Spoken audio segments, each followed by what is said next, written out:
फडणवीस हाय हाय, देवेंद्र फडणवीस हाय हाय, देवेंद्र फडणवीस हाय हाय, देवेंद्र फडणवीस राजीनामा दिलाच पाहिजे, दिलाच पाहिजे, दिलाच पाहिजे। महाराष्ट्र के जालना में आंदोलन मराठा आरक्षण को लेकर कर रहे आंदोलनकारियों पे ऊपर जब से लाठीचार्ज हुआ है उसके बाद से पूरे महाराष्ट्र में अलग अलग जगहों पर मराठा समाज के लोग बेहद ज़्यादा नाराज़ हैं, गुस्से में हैं, धरना प्रदर्शन हो रहे हैं, बंद तक का ऐलान किया गया है। तो वहीं अब उपोषण यानी भूख हड़ताल पर भी बैठने का सिलसिला शुरू हो गया है और मुंबई के आज़ाद मैदान में 10 लोग जो मराठा समाज से आते हैं उन्होंने आज से आमरण अनशन शुरू कर दिया है और सबकी मांग मराठा आरक्षण के साथ तो है ही है, दो और भी मुख्य मुद्दे इसमें जुड़े हुए हैं।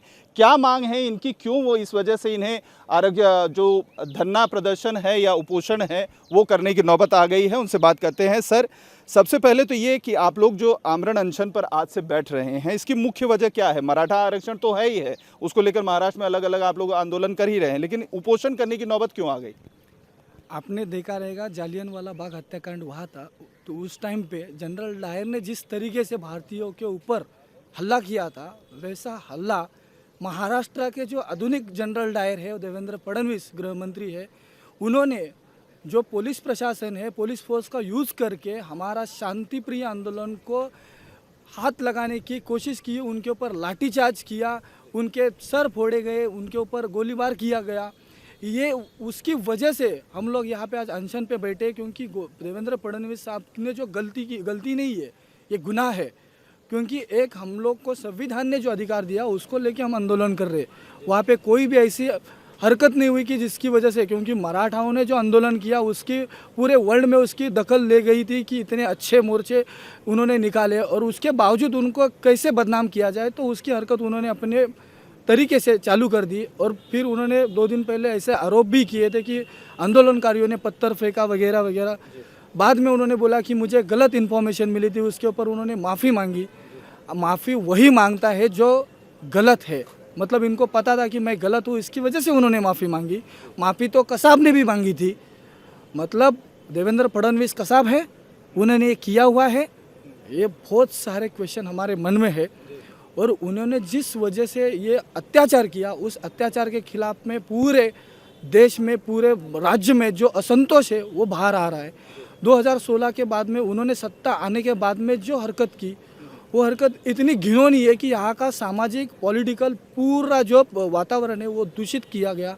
उसकी वजह से आज हम लोग यहाँ पे अनशन पे बैठे कि उनका राजीनामा, उनका रेजिग्नेशन ही आना चाहिए, तभी हमारा ये जो अनशन है तो हम लोग पीछे लेंगे, तब तक हमारा ये अनशन हम लोग पीछे नहीं लेंगे। सर, कल तो जो है एक सब कमेटी जो आप लोगों के लिए खास बनाई गई है उसकी कल मीटिंग भी हुई, जिसमें दोनों उप मुख्यमंत्री और मुख्यमंत्री भी थे। चंद्रकांत दादा पाटिल जो उसके अध्यक्ष बनाए गए सब कमेटी के, उनके साथ एक जो है बैठक हुई है और उसमें भी चर्चा हुई है। प्रेस कॉन्फ्रेंस में भी जो है तीनों नेताओं की तरफ से कह दिया गया, गृह मंत्री भी खुद कह रहे हैं देवेंद्र फडणवीस कि उनकी तरफ से ऑर्डर नहीं दिया गया है। जांच में बात सामने आई, इसलिए एसपी के ऊपर कार्रवाई की गई है और जो दूसरे ऑफिसर्स इसमें इन्वॉल्व थे उनके ऊपर कार्रवाई की गई थी। क्या कहेंगे? सर देखिए, सबसे पहली बात तो आप जिस उप समिति की बात किया, उनके जो प्रमुख है चंद्रकांत पाटिल, जिनको चंपा करके पूरा महाराष्ट्र जानता है, इन्होंने ये मराठा मोर्चा फोड़ने की पहली साजिश उन्हीं से है। उन्होंने आंदोलन में से कुछ लोगों को हाथ में लिया, आज उनमें से कुछ लोग भाजपा के राज्य के बॉडी पे है। जो लोग समाज के लिए लड़ रहे उनको पार्टी की आमेज दो, कुछ कॉन्ट्रैक्ट दो, कुछ टेंडर दो, ताकि ये आवाज़ दबी रहे। इस महाराष्ट्र में जो गरीब मराठा है उसकी आवाज़ इसी तरीके से दबाई जाती है और जब कोई मनोज जरांगे जो बिकता नहीं, जो झुकता नहीं है, उसको इस तरीके से लाठी से फोड़ा जाता है। राज्य घटना में अगर कोई डिपार्टमेंट अगर फेल होता है तो उसका जिम्मेदारी उस कैबिनेट मिनिस्टर की होती है। तो देवेंद्र फडणवीस की ये जिम्मेदारी नहीं है? कुछ सवाल आप देवेंद्र फडणवीस से पूछे, ऐसी कौन सी इनपुट्स थी कि सिक्योरिटी टीम वहाँ पे लेके गए, आप हेलमेट के साथ वहाँ पे गए थे, आपने जिस तरीके से लाठियाँ बरसाई है। देखिए, अगर वो मनोज जरांगे पाटिल हॉस्पिटल में नहीं जाना चाहते थे, नॉर्मल पुलिस 2 कदम पीछे जाती है, बात करती है, शांति से बात करती है, उस तरीके से बात नहीं हुई। उन्होंने तो उनको खदेड़ने की कोशिश की वहाँ पे और 5 साल के छोटे बच्चे से लेकर 60 साल के, 70 साल के, 80 साल के बूढ़े लोगों को पीटा गया। ये जनरल डायर नहीं है? कौन है वो लोग? क्या मांगे उनकी? मराठा आरक्षण। उपसमिति ने क्या किया? बस 2 मुद्दे बताए जाते, एक सारथी और एक अन्ना साहब। बस इस दौर पे आके कुछ ऐसे टुकड़े फेंक दिए जाते और उसके ऊपर वापस अन्ना साहब के ऊपर कुछ लोगों को लिया जाता है ताकि कोई आवाज़ नहीं उठाए। ये चंद्रकांत पाटिल ने सबसे पहले नैतिक जिम्मेदारी लेनी चाहिए। महाराष्ट्र में ऐसी भी आवाज़ है, चंद्रकांत पाटिल मराठा है या नहीं है। ये जो कल की प्रेस कॉन्फ्रेंस आप देखो, ये वही रटा है। आप पीछे की प्रेस कॉन्फ्रेंस वही आंसर है, बस उसमें एक माफ़ीनामा जोड़ दिया है। अरे सर, जिस बच्चों ने 4 साल 5 साल 6 साल इस आंदोलन में दिए हैं, उनकी तो नौकरियां गई है। उनको क्या दिया अन्ना साहब ने? बैंकों की तरफ भेज देता है, बैंक कोई लोन नहीं देता है। हमारे कितने सारे मराठा बच्चों ने खुदकुशी क्यों की है? अभी रिसेंटली मुंबई के एक युवक ने आत्महत्या की है, लोन नहीं मिल रहा है उनको। कहाँ है ये? अपने कुछ लोगों को साथ में लेने का, उनको अन्ना साहब के बॉडी पे लेना या किसी को सारथी का वो पद दे देना, बस खत्म होगी बात। मेन मुद्दा क्या है सर, इस महाराष्ट्र में मराठों को आरक्षण देने का सिंपल सी, देवेंद्र फडणवीस विरोध में थे तब बोल रहे थे 2 महीने के अंदर दे देता हूँ। अब उनकी पुरानी स्टेटमेंट निकाल के दिखाओ उनको। अरे पहली सबसे पहली बात, अगर नैतिकता होती तो वो इस्तीफा दे के बात करनी चाहिए ना। तो मतलब जो भी लाठीचार्ज हुआ आप उसके लिए उनको ही जिम्मेदार मानते हैं? राज्य घटना कहती है सर, जिस डिपार्टमेंट का फेल्यूर है उसका कैबिनेट मिनिस्टर जिम्मेदार होता है। आज जो कल पवार साहब का राजीनामा की बात कर रहे थे ना, वो पहले खुद राजीनामा दे के एग्जाम्पल सेट करते। अच्छा, सुप्रीम कोर्ट ने जो ऑर्डर दिया मई 2021 में, उनका कहना है कि ऐसी कोई भी सर्कमस्टेंशियल जो है इमरजेंसी नहीं दिख रही है, परिस्थितिक जो है इमरजेंसी नहीं दिख रही है कि 50% का जो आरक्षण संविधान में तय कर दिया गया है उससे ज़्यादा एक्सीड करके मराठा आरक्षण दिया जाए, जिसकी वजह से 2021 मई में जो सुप्रीम कोर्ट ने स्टे लगाया वही उसका एक वजह था। जब 50% के आरक्षण को संवैधानिक बेंच के जरिए 4 बार 4 अलग अलग मुद्दों पे बैठी है, उसमें कहीं कोई लॉजिक नहीं बना, तो दोबारा से उससे ऊपर कैसे दिया जा सकता है, ये सबसे बड़ा सवाल है। तो इस पर क्या कहेंगे, सरकार कैसे रास्ता फिर निकालेगी? देखिए सर, इनको अगर आरक्षण देना होता है तो ये 2 दिन में दे सकते हैं। स्टेट लेवल पे हम लोग को आरक्षण मिल सकता है, लेकिन इनकी जिम्मेदारी और नीति ही नहीं है कि ये आरक्षण इनको मराठों को मिलना चाहिए। उनको सिर्फ हमारे वोट से ही मतलब है, वोटिंग से ही मतलब है।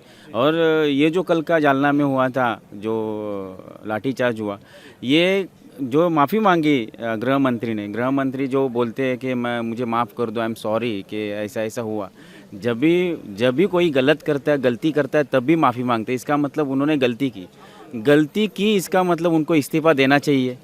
इसका मतलब गृह खाता है, वो गृह विभाग है, गृह विभाग से जब भी आदेश आता है ऊपर से तो ही लाठीचार्ज होती है, उसके अलावा होता नहीं। इसीलिए उनको इस्तीफा देना चाहिए। और उसके बाद एक मराठा आरक्षण के लिए एक समिति गठन करते हैं, ये आपको मालूम ही होगा।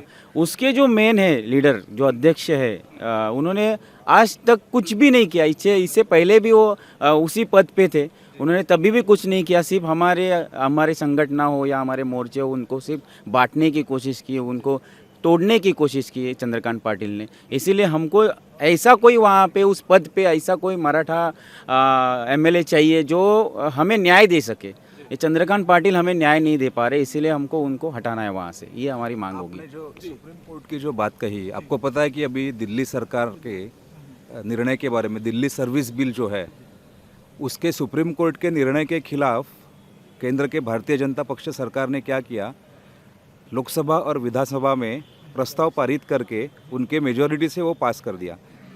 इसीलिए सरकार अगर चाहे, डबल इंजन सरकार है, महाराष्ट्र में भी उनकी सरकार है, दिल्ली में भी उनकी सरकार है। जैसे दिल्ली सर्विस बिल जो है वो सुप्रीम कोर्ट के निर्णय के खिलाफ जाके पास किया, वैसे ही मराठा आरक्षण जो है या 50% का जो मुद्दा है वो बढ़ा के अगर भाजपा की नियति में होगा तो 2 दिन का खेल है। अभी 18 से 22 तारीख तक केंद्र का जो अधिवेशन है उसमें भी कर सकते हैं, लेकिन हमारी मुख्य मांग अनशन की यह है कि देवेंद्र फडणवीस को पद से हटना चाहिए। लेकिन सर, अगर ये जो आपने दलील दी है, अगर ये सुप्रीम कोर्ट का में 50% से ऊपर का जाके अध्यादेश लाकर उसको पास करवा सकते हैं पार्लियामेंट के जरिए, तो फिर अलग अलग जो जाति हैं, अलग अलग जो लोगों के आरक्षण की मांगे हैं, तो फिर वो कहेंगे 50% से ऊपर आपने एक बार कर दिया है तो फिर करते जाइए, तो भाई ये सिलसिला रुकेगा कहाँ? मुद्दा यह है कि सरकार की नियत का मुद्दा है, लेकिन आज का हमारा जो मुद्दा है कि फडणवीस ने जनरल डायर जैसा कायरी काम किया है और उसको भगाना चाहिए। अमित शाह ने इसमें लक्ष्य देना चाहिए और देवेंद्र फडणवीस कि जिम्मेदारी है लॉ और ऑर्डर का सिचुएशन मेंटेन करना, बल्कि वही खुद लॉ और ऑर्डर का प्रश्न निर्माण कर रहे हैं। पूरे हिंदुस्तान के इतिहास में ऐसा कोई गृह मंत्री नहीं मिला था इस महाराष्ट्र को, तो उनको इस पोजीशन से हटाना चाहिए। लोगों में बहुत असंतोष है और अगर सरकार ये निर्णय नहीं लेगी तो लोगों का असंतोष जो है वो अलग अलग मार्ग से आएगा।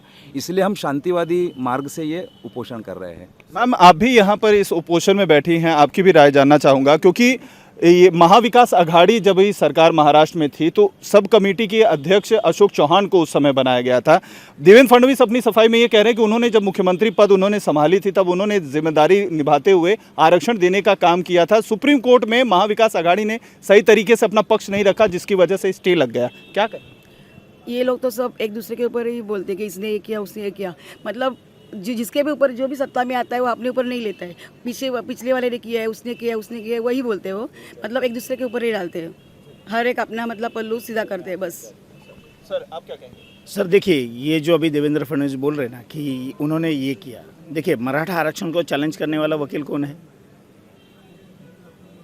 जो महाराष्ट्र में एससी महामंडल का जो आंदोलन हुआ उसमें उसी वकील ने आई लव यू देवेंद्र करके इसी आज़ाद मैदान पे चिल्ला चिल्ला के मीडिया के सामने बोला है। देवेंद्र फडणवीस एक तरफ कहते कि हमने मराठा को आरक्षण दे दिया, लेकिन जो आरक्षण चैलेंज करने वाला है वो भी तो उनका ही आदमी है। आज तक कभी उन्होंने खंडन नहीं किया। तो मतलब दिखाने का एक, खाने के एक दांत एक, दिखाने के दांत दूसरे। और दूसरी बात, जहाँ तक आपने वो सुप्रीम कोर्ट की बात कही, महाराष्ट्र छोड़ के भी काफ़ी सारे राज्य हैं जिनमें 50% के ऊपर के आरक्षण आज भी सुप्रीम कोर्ट में चैलेंज है, लेकिन आज वहाँ पे रिजर्वेशन बरकरार है। केवल महाराष्ट्र का ही रिजर्वेशन, मराठा का रिजर्वेशन चैलेंज हो जाता है। उसको बेंच इतनी जल्दी सुनने की कोशिश करती है कि कोविड होने के कारण मराठा समाज का वकीलों का कहना था कि एक बार कोविड उठने दो, हमको सामने सामने बात करने दो, तब उन्होंने वो उस तरीके से नहीं किया है। मतलब केंद्र अगर चाहती है तो रास्ता निकलता है, और खाली महाराष्ट्र में नहीं निकलेगा, काफ़ी राज्यों में निकलेगा। लेकिन कैसा है कि महाराष्ट्र में जो 52% आरक्षण है उसकी भी तो अकाउंटेबिलिटी करनी ज़रूरी है। महाराष्ट्र समाज का जो मांग है उसको पूरी करने की महाराष्ट्र के साथ साथ केंद्र की भी तो जिम्मेदारी है। ओबीसी का जो सर्वे है, जातियों का संख्या कितनी है वो कहाँ तय है? केंद्र का डेटा अलग है, महाराष्ट्र का डेटा अलग है। ये डेटा में मतलब कहने का मतलब है देवेंद्र फडणवीस ने घुमा के रखा है, आंकड़ों में फंसा के रखा है। हम देंगे मतलब खाली गाजर दिखाने की बात हो रही है। जब वो मुख्यमंत्री तब भी गाजर दिखा रहे थे, आज भी कर रहे। ये है लोगों का रिएक्शन, खास तौर पे नाराज़गी है। एक मराठा लाख मराठा जो इन लोगों का एक नारा है, जिसके जरिए पूरे मराठा समाज को महाराष्ट्र में एक किया गया है। उसकी टोपी भी आपको यहाँ पे दिखाई देगी। छत्रपति शिवाजी महाराज जो जानता राजा महाराष्ट्र में और पूरे देश में जाने जाते हैं, उसका झंडा भी यहाँ पर दिखाई देगा। तो कहीं ना कहीं यहाँ पर आर पार की लड़ाई लड़ने का संदेश साफ तौर पर इन लोगों के द्वारा दिया जा रहा है कि वो आमरण अनशन पे यूं ही बैठे रहेंगे तब तक जब तक गृह मंत्री और उप मुख्यमंत्री देवेंद्र फडणवीस अपने पद से इस्तीफा नहीं देते हैं। क्योंकि जो कुछ भी जालना में हुआ वो उनकी जानकारी में हुआ, उनके आदेश पर हुआ, उसके बगैर पुलिस इतना बड़ा कदम उठा नहीं सकती है।